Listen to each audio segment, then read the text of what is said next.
देश के युवा की अगर हम बात करें, आप देखिए हमारे देश के युवाओं का रूटीन क्या है। वे बेचारे सुबह उठते हैं, 14 घंटे तक पढ़ते हैं, 4 बजे उठ के 10 बाई 10 के सीलन भरे कमरे में धूल भरी किताबों के बीच 14 घंटे आंखें गड़ाना और इस उम्मीद में जीना कि एक दिन उनका नंबर सरकारी गजट में चमकेगा। लेकिन तपस्या के समानांतर एक और इकोनॉमी चलती है भारत में, द लीक इकोनॉमी।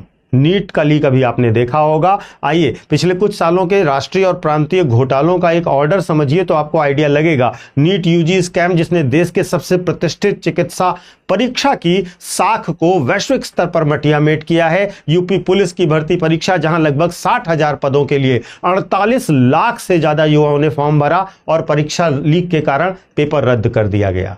बीपीएससी हो, जेपीएससी हो, व्यापम घोटाला हो, यहां पर आप देखेंगे परीक्षाओं का एक चक्र चलता है और अब प्रशासनिक प्रक्रिया नहीं, वास्तव में यह एक पंचवर्षीय योजना की तरह चलता है। पेपर होता है, लीक होता है, अनाउंसमेंट होता है, ना रिजल्ट आता है, ना अपॉइंटमेंट होता है।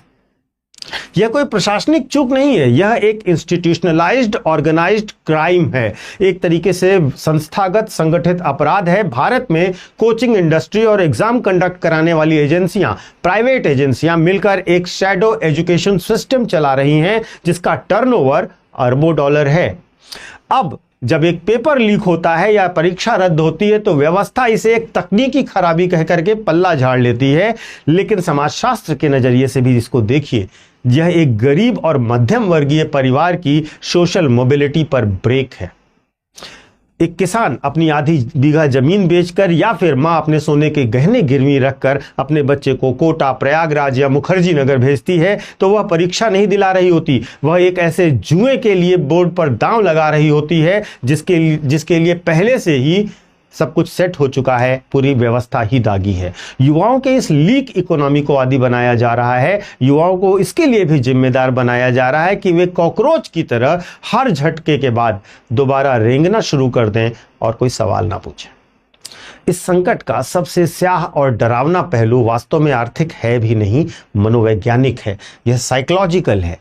इसे मैं एक तरीके से साइकोलॉजिकल जीनोसाइड कह सकता हूं, मनोवैज्ञानिक नरसंहार कह सकता हूं। फ्रांसीसी अर्थशास्त्री थी, उनका नाम था एमेल दुर्खीम थे। उन्होंने एक थ्योरी दी थी एनोमी की, इस पर मैंने कई बार वीडियोस में बात करी है, अराजकता की। उन्होंने कहा था कि जब कोई व्यवस्था समाज के सामने एक लक्ष्य तय कर देती है, जैसे सफलता, नौकरी, सम्मान, लेकिन उन लक्ष्यों को प्राप्त करने के वैध साधन छीन लेती है, तो समाज में गहरे अलगाव, अवसाद और हताशा का जन्म होता है। आज भारत का युवा इसी